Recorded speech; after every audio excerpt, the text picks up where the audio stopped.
Hello and welcome to the Gers TV. My name's Si Leslie and we've got two special guests with us tonight. Don't know if I'm much for a special guest, to be honest. I'm on the show quite a lot. You're I'm the special guest. I'm Gordon. You're back. Back after unpopular demand, and we've got a good friend of the show, Ronnie, here as well. So how you doing, Ronnie? All right? Very well, thanks very much. And I believe you are a Gers TV competition winner. Is that correct? Yeah. Brilliant. Okay, so what we're going to do is you were the star prize winner of our latest draw for our fantastic Stephen Davis. Thank you. So Much bigger than I expected. Story of my life. Lovely. Thanks very much, Sam. Ronnie, just quickly, some memories of Stephen Davis. Well, you know, Stephen, was a culture player. Controlled that midfield, controlled the tempo for us. Good passer of the ball. Just an all-round Rangers man, there's no away from that. yeah, say sometimes it's a mistake to come back to a club, but not with somebody like him. No, it's Stephen did well and he set himself as well as he's got. Absolutely. And obviously Stephen wouldn't have wanted to have left, like most of the players wouldn't have wanted to have left. Yeah, he was a class act, and you don't get over 100 caps, international caps, if you got something about him. And I think He made the game easy. yeah, he was very, very controlled, very calm and collected. I think that somebody like Stephen Davis, when he's got that respect, when he commands that respect for his fellow pros, etc. So it doesn't matter what club you play for. When you think what 120 odd caps for Northern Ireland, captain of Rangers, played in the Premiership for Southampton, Europa Cup finalist, multiple leagues and cups, etc. And he was revered down at Southampton as well. So I'm glad you won that, Ronnie. And Thanks very much. Got in the collection. yeah, brilliant. Okay, so we've got a jam-packed show coming on for you tonight. We've got, first of all, we'll discuss and review the Hibs game. Also, the kind of news coming out of Hibs over the last 24 hours about cutting the allocation. We'll look forward to a big game on Thursday night as well. And we've also got a special guest going to call the show as well. So The other guest is Gordon Smith, and I said there's two special guests. all right, okay. too many Gordons, too many Gordons, eh? Ronnie's like to himself, like Gordon for me. Oh, yeah, spoil it for choice tonight. Cool, so all good. So big game on Sunday, Ronnie. Whilst we're waiting on Gordon calling in, what we'll do is we'll just get the show started and we'll discuss first of all the game on Sunday. We're a comfortable in the end, 2-0 win. Yeah, I don't think we were under any real pressure in the game, but my biggest concern is, a lot of players look as if they're, running on fumes and things like that. And Yeah. the number of injuries we're getting, and players that are going on, we're trying to get minutes out of them, but they're coming off. I think. With injury, it's worrying for me, type of thing. And Yeah, I don't know who's more baffled about the whole situation, the fans or the manager, because Clement had, one of the first things Clement did say when he came into the club, 4 or 5 months ago now, was that he was baffled by the amount of injuries. And there's the best example is that Ryan Jack came on, for last week and then he's injured again. I mean, as much as I do respect and love Ryan Jack, I think he's a great Ranger and a great player. Can we have somebody like that at the club? But do we give him a contract extension? No, I'm sorry. No, and I don't think Clement is the type of manager that's going to do that. He's just going to look and say, so you don't give us enough minutes. Yeah, and Kemar Roof, probably what a great player. He scores some absolutely crucial and amazing goals, but at the same time, he plays a game's out for 7, plays a game out for 8, plays a couple out for 6. And these guys are on 20-25 grand a week. It's a lot of money. Yeah, I mean, it's not just the money side of things. We need players that are, injuries are part of football and stuff, but when you have a player that like Ryan Jack and Kemar Roof, they come back and get injured again and they're out for months, back injured. On that note, We just on that note, just getting back to the game, Ronnie, were you impressed by Hibs' kick lumps out the Rangers tactics? You've got that Montgomery at the end of the game talking about, needless drama, players. Tactics. You just send your players up to kickers and things like that. That was the end of it. Terrible. Moving away from that. Yeah. So back to the game. So it started off kind of end to end. Butland has been absolutely fantastic, and fair enough, he did get the angle in to kind of block the shot at the post, but Hibs could have took the lead. Yeah. As I say, even before the game, I did feel that we would win and win comfortably in the end. And I just think we're a far better team than Hibs. We're not a team that worries me in the slightest, to be perfectly honest with you. Yep. So going into the game, we then had penalty kicks. So again, there is this media hype about penalties for Rangers. When it's a penalty, it's a penalty. If you've got an attacking team, you're always going to create chances in the box. Again, can you argue at all against the penalty? No, it's a penalty all day. The Indians played football, knows as well. I hear some Hibs people talking about he slowed down to make sure they play contact. That's football. That's what you do. It's up to you, the defender, to make sure you clash with them and things like that. You have to take that wee bit extra care in when you're in the box. I've yet to hear the hype and the excitement over on the protests about Benfica's penalty against Rangers last Thursday, when the rules of the game clearly state it's not a penalty. I don't see any headlines or any coaches coming on and complaining about that. So penalty goes in, and Tav misses. Well, does he miss? The keeper saves it. Lundstrom first to react. Yeah, and that, of all people, see John Lundstrom there first, where does he get that turn of pace from? It's probably done his hamstring. no luck. Yeah, but whatever the reason, Big Johnson's come in, it's just got better and better. Yeah. So it was a very passionate reaction at the goal as well. Yeah. Thumping the badge. Obviously, the emotions are high, and it's a powder-keg atmosphere when you go to Easter Road at the best of times, and to get a kind of dramatic goal like that, you understand it. But do you think that gave us some kind of hint towards his contract situation, the way he reacted to the goal, or? No, I think it's because it was a cup game, actually. I think, he realises the importance of getting in front, and, although we take each game at a time and things like that, one game at a time, but, and you're playing in cup competitions, Yeah. you don't win, you're out, and that's it. And That's true. And these boys want to get back to Hampden and lift another Absolutely. cup. Yep. So after I checked my notes, I don't know if I got the chronological order mixed up, but then we have John Sterling, and it's an absolute. You watch it again, it's a hell of a tackle, and that's another player injured. And Sterling has been one of our standout performers since Clement's come into the managing team, really. Yeah, I mean, when we got Sterling and looked at his background and part of Chelsea Academy, if you're at a top club like Chelsea and things like that, that you're going to get a good grounding in the game and things, and that's clear the way that man can fit in different positions and things like that. Which is there's a couple of things that bugs me about modern day football. I'm 72 now, and You don't look at the over 70. You don't look at the over 71 and a half. But I hate to see players that can't kick with both feet. That shouldn't be happening at the top level of the game in the modern day.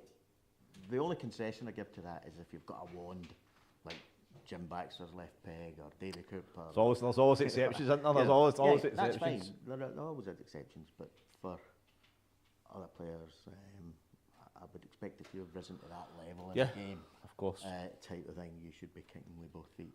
Good. And doing well with both feet and things like that. So, I think Sterling's the guy as Philippe Clement joked about him when he said to Butland, "If you don't buck up your ideas, I'll have Sterling and goal." Well, I mean, you think it's a joke when you look at it. So I was a bit concerned because Sterling didn't get under Bale, so Bale brings him in, and you think to yourself, good signing, as you said, Chelsea reserves didn't get a look in, but went out on loan a couple of times, whatever. And you don't stay at Chelsea for 3 or 4 years as a youngster and be crap. So, but he was viewed as Tavernier's understudy right back. So he's come in as a right back, and he didn't get a look in, and then he's got a start, and he's slotted into a position in the midfield. It reminds me a lot of kind of Calvin Bassey, where he didn't really get a start, didn't really get a game, and then he came in, and then he made his position his own. But I don't really know which position is best for him yet. There'll come a time when he'll probably end up at right back, because that's probably what he considers his best position. But that's not going to happen for another couple of years. I think Cav's got at least 2 years to go, and things like that. But you can see that, Cav, he's 32 now, isn't he? He's 31, 32, yeah. So, half-time comes and goes, bit of to and fro, bit of competitive cup game, bit of an edge, and then Hibs get the red mist. And, I mean, again, I don't like giving, sometimes I don't like giving people oxygen, right, and repeating what they say, but at the same time, it's a talking point, right? Michael, I've listened back to the commentary. Michael Stewart's disputing that's a red card, right? Now, I've got no idea how on earth so he can sit. I mean, unless he's just maybe just going for a reaction, I don't know, but I would hope not. But that's a red card, clear as day.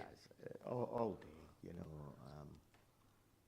If it had been any other team but Rangers, he would have been screaming red card, right? But I mean, there was it's ridiculous. I was at Ibrox a few weeks ago, and Rangers got a red card, and the challenge wasn't actually as bad as that, and you think to yourself, well, wait a minute. It was about if he had caught Big John, that would have been serious. Oh, season That over. would have been serious. And yeah, okay.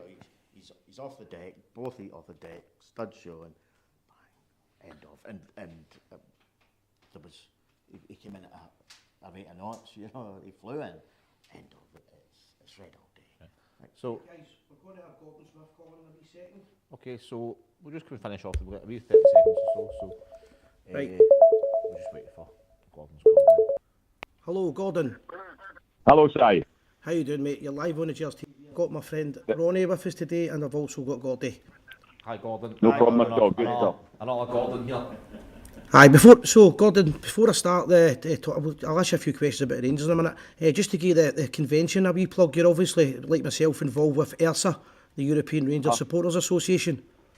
Yeah, I've been going now for the last 2 or 3 years. I've enjoyed it. I've been at NASA as well for the American one, But ERSA is good because, I mean, in America, you've got everybody's a American background. Probably a lot of them have got a Scottish background, but ERSA is quite a surprise because it's people from all different countries in Europe, like people from Greece and obviously from Romania and Albania, and even different countries who support Rangers, which is amazing. Yeah, one of the things that I noticed when I was out is when you say there's a few Greeks, I'm thinking it's Greeks with like Scottish family. It's proper Greek Rangers fans, and they actually play in the charity match alongside yourself.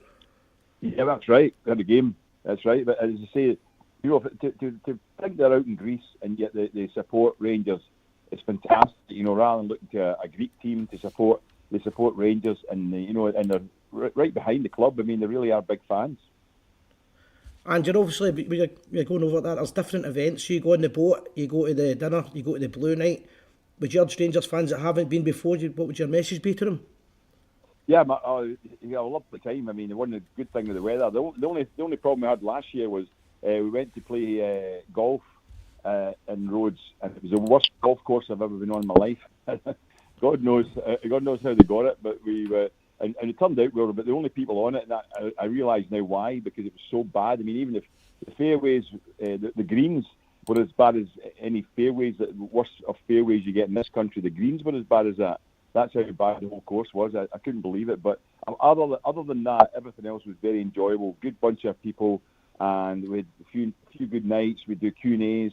Let the people ask questions of the ex-players that are there and all that, and it's enjoyable to do it. And as I say, it's all, and basically what our background is, we're all Rangers fans, and that's the main aspect that brings us all together. Oh, excellent. So I look forward to seeing you over there. So Ronnie and Gordon, I'm just going to ask you a couple of questions about the current setup with Rangers and Yeah. how they're playing. Okay. Okay, so first off, hi Gordon, hope you're well, hope you can hear me okay, yeah? It's a bit faint. I'm not hearing you that well. Well, I'm a bit of a big person to be honest, Gordon, but hopefully, hopefully that won't come in. So what's your thoughts on, what's your reaction to the 2-0 win over Hibs in the Cup? I think we're doing well. I mean, let's be honest. I mean, at the moment we're the treble favourites, so because we've got a chance of winning now in the semi-final of the Scottish Cup. We won the League Cup already, and that's in the bag. And then we're challenging at top of the league, and we're on a good run there. Just a question of whether the big problem of late has just maybe been a few injuries that are coming up, and we're losing maybe some key players because of that. But nevertheless, we're competing at a very high level and doing well. So I think that from that point of view, I think it's excellent what's going on. And as I say, you're not always. I mean, I've been in a treble winning season, and you don't play brilliant every week. Sometimes you're quite surprised at how poor the performance was, and it's about getting on with it and just saying, okay, that's just a one-off. It's out of the way now. We go on to try and improve on it next week. And he's got the team playing to a good standard. He has made a lot of changes from time to time, even when it's not required. He likes to change his starting 11 and all that sort of thing. I think the other night it was the first time when he played against Hibs there at the weekend. It was his first time. I think he's had 2 games in a row with the same starting lineup. I think he's always made a change, but nevertheless, he's got the team going well. The system's working pretty well, and as I say, we're getting good performances from the players that have been brought in. Ronnie? Hi Gordon, how are you doing? Fine, Can thanks. you hear me? I can hear you now, yeah. Yeah.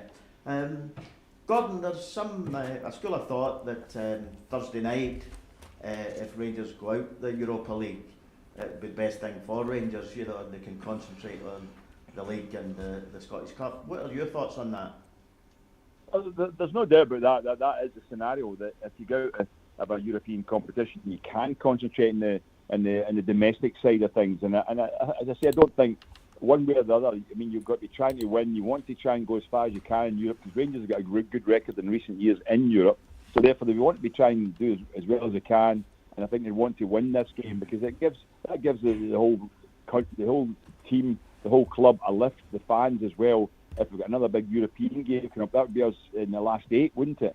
So it's definitely a situation where you think, well, no, if you can stay in Europe, because you can actually go forward in 2 fronts. There's no doubt about it. Rangers have done it in the past, and you can do it in 2 fronts. So as I say, if we do end up going out on Thursday night, it's not the worst thing in the world, to be honest. You get to a decent side, and then you can concentrate in the other areas. So one way or the other, it might work out well or whatever. But I would say I still think it's very important that the club try and win that game and go through and continue to play in Europe. Yep, good. Okay, so I've got a question with a quick kind of second part to it as well. Okay, so Hibs have come out in the last 24 hours and said, due to one thing or another, will they want to cut the allocation to Old Firm fans again? Sounds a bit to me like self-sacrifice, because they can't fill out the stadiums as it is. So if you look at the attendances across Scotland in the last couple of years, they've been falling quite consecutively and consistently. The other side of the coin is, when it comes to semi-finals and finals, these clubs want a 50-50 split. So I think it's reasonable for A, Hibs to try and cut the Old Firm allocations, and then B, for clubs like Aberdeen, Hearts and Hibs to demand a 50-50 split when they can't fill out their stadiums regularly. Well, I would agree with you. I put it forward when I was at the SFA. I used to put it forward, and I get knocked down for saying it. That I felt that in terms of the allocation for a semi-final and a final, it should be based on a percentage of crowd, because sometimes these people have got more tickets allocated to them than actually the fans they get on a regular basis, much more. Whereas like the Rangers and Celtic are in the same position, that they're only maybe getting a third of their fans are getting a ticket, or half in terms of the weekly gates or whatever, the home gates. So I was very much in favour of saying that it should be percentaged according to the actual the fan base that the clubs have. But I was beaten down on it. It said, oh no, this is fair. The fans want to see their team, they want to come along. So that's what happened. Okay.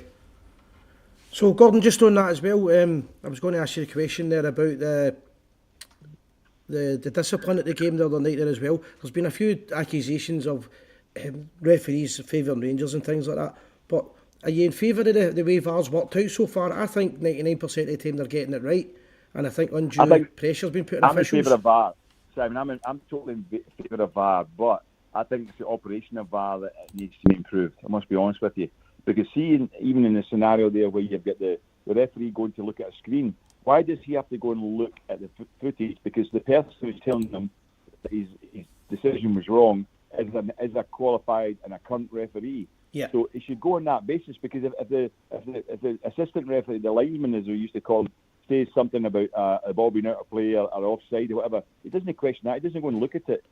So I don't see why they have to go and look at the screen. They should accept the viewpoint of the person who tells them. Now the other thing was when I first proposed VAR when I was at the SFA, I was in the UEFA football committee. I was also in the FIFA football committee, and I first proposed it years and years ago. And what I said was it should be based on like tennis, by the way, whereby each technical area has 2 challenges per game, based on things that have happened. So on 2 occasions they're allowed to challenge something and get it looked at. And if they get it right, they keep their 2 challenges and keep their challenges. But if they get it wrong, they lose it and they get 2. So if they challenge twice and they're wrong twice, that's them lost their challenges. So they have to be insightful in terms of what they're going to challenge. And that was my opinion on it. And I think that would help the game as well, because then you wouldn't have so many incidents getting looked at. Something that I'm really not in favour of, but I'm just wondering your opinion of it, because I know you try to change a lot of the game in Scotland, is this new idea of the sin bin, the blue card? Yeah, I'm not in favour of that. Not in favour of that either. Just think, what a sin bin, what for? You know, if you do something and it's a booking, then the next thing you get another booking, it's an ordering off. You don't need a sin bin. I think they're trying to do it in terms of like for people, obviously for when they're actually having a go at the referee. That was the main thing they were talking about. But that's something that at the end of the day the referee says, well, if it's really bad, I'm going to book you for it, and if it's continually happening, I'm going to send you off. So I don't think we need to send that. So just leave it the way it is. Guys, have you any more questions for Gordon? Just one. I'll let Ronnie come in if he's got a final one as well. Fabio Silva, he signed for Wolves for 35 million a couple of years ago or whatnot. He's been out on loan a couple of times.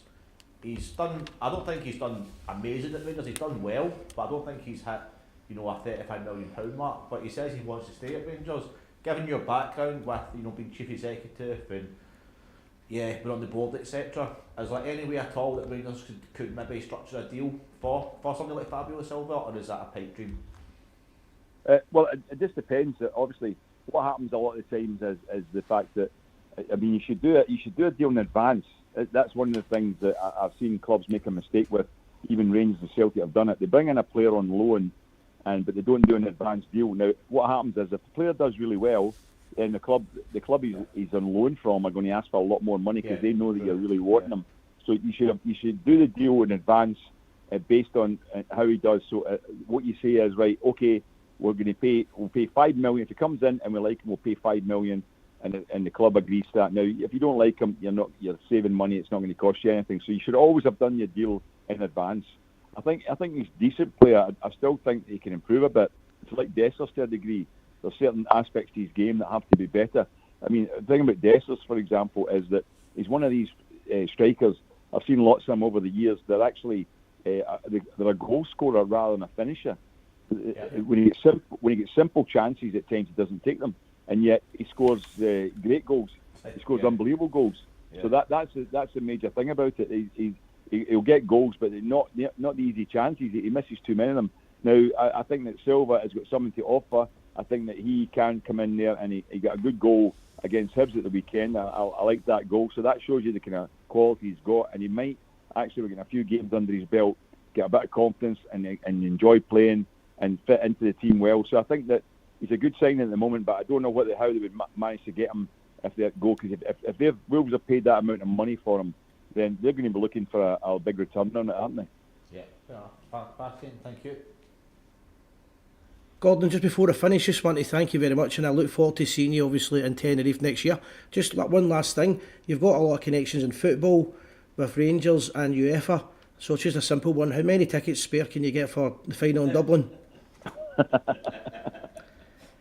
About 40 is the most I can get, so that'd be my best I can do, you know. Your phone will be inundated. Thank you very much for the call, mate. Thanks for all your support. Pleasure, guys. and All the best, as usual, guys. All the Take best, care. mate. Thank you very much. Bye-bye now. Bye. There you go. That was Gordon Smith, ex-Rangers Football Club and SFA, and football agent and pundit. Yeah, absolutely fascinating and always very insightful and offering.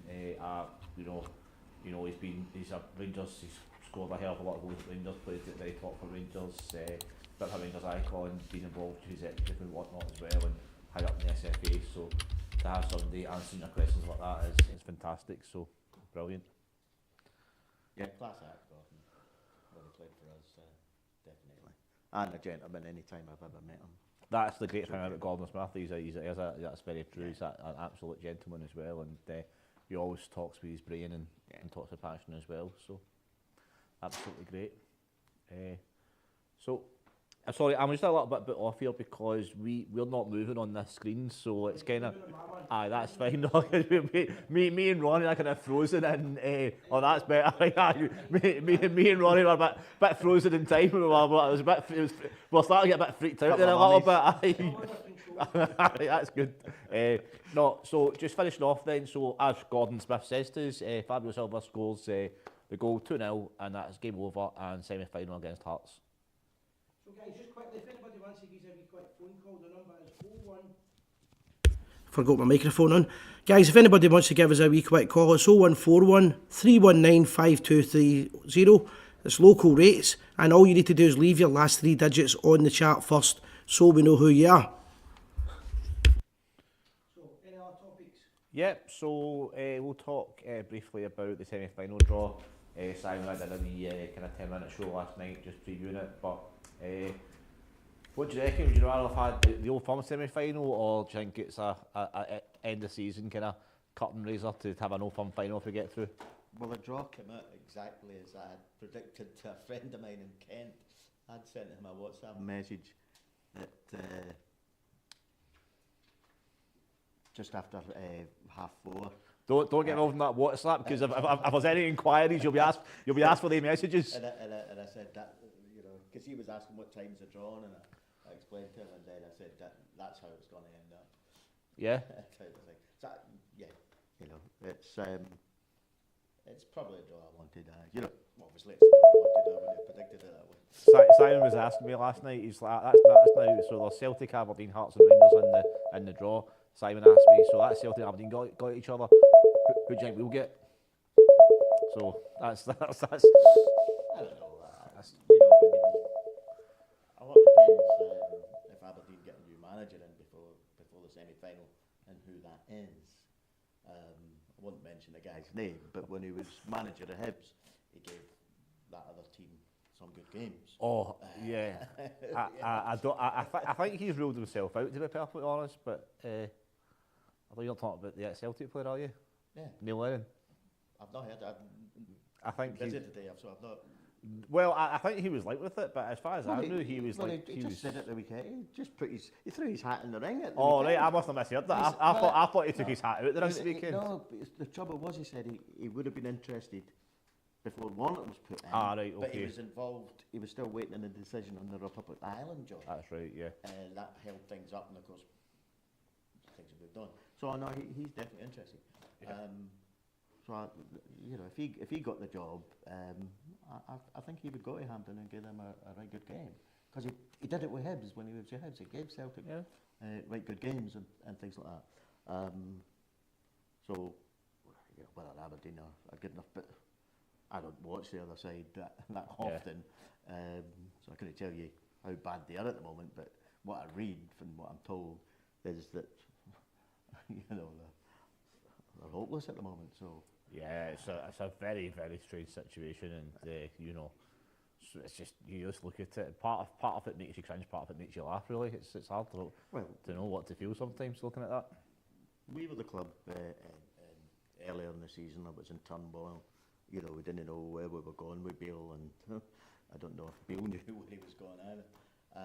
And it's turned on its head. Now we've got a manager in place who's got a clear direction, he's making things simple, things that players can take on board, clearly understand, and we're in the ascendancy, whereas on the other side of the city, they're the one that's in turmoil now, with all sorts of things going on at the club, you know. Yep. And we'll be a bit more stable. Bro, so just before we go into the Benfica match then, strong favourites to get to the final then, agree with that? Oh, definitely. I think we'll beat Hearts. You know, I mean, Naismith's made Hearts, you know, a better team, and they're improving. But I still think we've got the beating of them. You know, at Hampden, I think we're going to beat them. Okay, so well, I would say we're odds on to get to a final, and yeah, we're going well in the league. We've already got a trophy under our belts, and that moves us on to obviously we're top of the semi-final, so another piece at Hampden, another game at Hampden, and then we've got a big, massive game on Thursday night, which I can't help stop thinking about, to be perfectly honest. As I said, the biggest issue for me at the moment is just how much energy and stamina you know, players have got left, and you know, the fact that our bench isn't as strong as it was earlier. But having said that, that young boy Cole McKinnon has come in, and he's acquitted himself well. And it's sometimes in periods like this that young guys, they get thrown in, they get their chance, and he's not done anything, you know, outstanding or anything like that, but he's got involved. I was just about to use that exact same phrase there. Yes, come on and got involved, which is great. So he's not shy, he's obviously got confidence. Here's a question for you. I was thinking about this today when I was looking ahead to the game and who to pick. Would you rather, so here's, again, I honestly don't know the answer to myself, so I'll ask you, Ronnie. Somebody like John Sterling, who's been injured, who's 50-50, maybe 75-80% fit.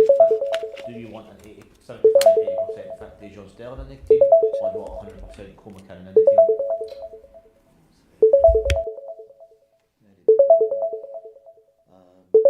Again, it depends on the role players expected to play. And sorry, it might not be that exact matchup, but that kind of that similar thought pattern I was going through. Would you rather somebody that was an established player, 75-80% fit, or a youngster coming through that's 100% fit, ready to go, but without the experience? I would have to go. I'd have to go with a fully fit player, you know, type of thing. It's too much of a risk putting a player on that's carrying a. I know, especially if it's a muscle thing or a hamstring. But he's going to last a few minutes, and that's it. It upsets the whole game plan. You know. So, yeah. If it was a semi-final rather than last 16, would that play a part in the decision making there, or would you still stick to no? If you're not fit, you're not fit. No, if you're not fully fit, you're not fully fit. And I'm just, you know, looking at it, a lot of it as well, I think, depends on your opposition and what type of game they play, sort of thing. But in general, you've got to go with the fit player. Yeah. The game's tough enough as it is, you know, looking at the carrying and walking. You know, you just might not be able to get a tackle in when normally if you were fully fit you would, and things like that, and that could lead to a goal and stuff like that. Yeah. So. Well, yeah, when our team plays, they're going to be up for it, and to go to Benfica, and you know, again, if you feel frustrated, that's twice in the last kind of 3 or 4 years, a Rangers team's went to Benfica and being frustrated not to win. So that just shows you how much. I mean, if you look back to the Michael Beale era, you know, and it's not actually so long ago. It's only about 4 or 5 months. I was in Spain in a golf hall in September, I think, and Aberdeen beat us 3-1 at Ibrox, and it was only just turned March, and now we're already thinking to ourselves we've got a chance at a treble. We're probably favourites for a treble, and on top of that as well, we've got, you know, a chance to get to a quarter-final Europa League again. It's some. I mean, how much credit do you? I mean, can you give Clement enough credit? Well, First and foremost, we're the only team in Scotland that can win a treble. Yeah, well, this is it, yeah. Let's get that clear. And I would say the other thing is to get a treble. If Philippe Clement, yeah, you know, nothing but admiration for the job he's done, and belief back into the players, confidence back into the players. You just need to look at the difference in the likes of John Armstrong, Ridvan Yilmaz, even Tavernier. People who I know who have always said Tavernier can't defend for Toffee and things like that. Tavernier's played brilliantly defensively in the last few games. Because I saw John Gregg take Rangers teams for the scruff of the neck and drag them over the line, time after time after time, by himself, and just a hero of mine.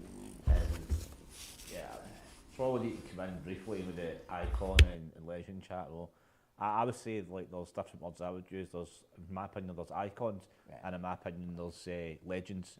I think you're absolutely right. Somebody like John Gregg, you know, Bill Struth, these guys are legends. Walter Smith, these guys are legends. For me, an icon is somebody like Paul Gascoigne or Brian Laudrup or James Tavernier, who scored a right back with 120 goals, whatever he scored now. For me, if he wins, I mean, if and I say if he wins the treble and we get to the Europa League final and he scores a winning penalty, then that makes him legendary status. But I'm a bit wary of using the term legend, but I think icon, I'll use the word an icon. I still think as well, James Tavernier needs to have a few more medals under his belt than just what he's got and what he's likely to win this season. 3 or 4 he's got, it's not. And things like that, you know. But at the same token, you know, when I have chats with my friends, I say I won't be saying that Rangers are back until Rangers are consistently winning league after league after league in cups and things like that. That's when Rangers are back. I didn't say they were back when Gerrard got 75 type victories along the road back. But we need to get back. We need to be the team behind the centre of the top and everybody else is looking after us. When that happens, then I'll say, yeah, Rangers are back. And we need to get 2 seconds. We need to get the gap between the number of trophies that we've won and the team across the city have won. We need to widen that gap. Guys. Obviously, it's been up the league for so many years. So guys, I think we've got a call coming in. Is it Ryan? Really? Gordon, Ronnie. Hello. Hi. Hello there. I be hear you, Ryan. Oh, it's a bad line. We can hear you fine, mate. I can't hear anything. Alright, I'll just give him a call back. Give him a call back. I briefly heard him the noise kind of. I think he stays down in down at the peninsula, so it's a bad line. Dunoon. No deal, Warren, isn't it? No, but that would be good. That's what we're thinking about. You'll be on that. We're just checking there, Ryan, if it's Neil Warnock calling or if it's yourself from Dunoon. Hi. Yep, all good. All good. We can hear you a lot better now, mate. How's things, alright? Aye, everything's fine. Everything's fine. Recovered from last week yet? Oh, mate, too many days of bevying, I think. But that's what Europe's all about. That Super Bowl's got a lot to answer for, doesn't it? Oh, I know, mate. And the other wee shots and everything else. But listen, Gordy's here just now, and I've got my pal Ronnie as well. Aye, right. Listen, guys, just wanted, obviously, first of all, give the channel's condolences to Tam McAllister and his family. Obviously, terrible news. Obviously, nobody goes to football and doesn't expect to come back, so heartfelt condolences to his family and sincerely our thoughts at this hard time. Absolutely. Yeah, I agree with that. Well said. I'm really just looking forward to Thursday, guys, but I'm worried about injuries. Just wondering what you think he's going to do team-wise on Thursday. Well, I don't know if he has, but Aye, certainly. I think he's going to be left with, unfortunately, very, very few options. I see McCausland coming in, definitely.